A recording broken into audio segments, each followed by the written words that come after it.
Guys, gusto ko lang ipakita sa inyo, iba na ngayon ng mga McDonald's dito sa US. Meron na nitong screen na o-order ka, so wala na sila talagang mga cashier dito. Although, tinaasan na ang mga sweldo nila, pero limited na lang din ang kanilang mga crews dito. So, wala nang taga-serve dito, wala nang mga cashier, kasi nga, ayan, di ba nakakalungkot po, maraming mga nawalan ng trabaho kasi napalitan na ng mga digital. Ayan, dyan na magbabayad or doon na rin mag-order. Ayan, nakalagay, order here. Ayan, nakita niyo yan. Nakalagay, order here. So, dyan ang order. At pagka ready na ang order, pipick upin na lang dito. Ayan.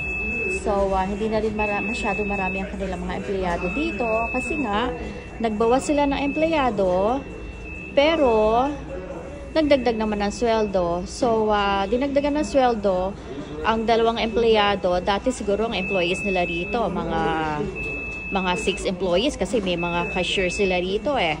Ngayon, wala na silang mga cashier. So, ganito na ngayon dito. I mean,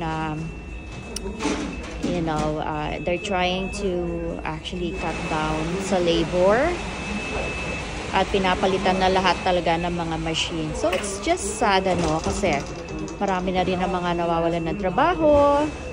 Kaya,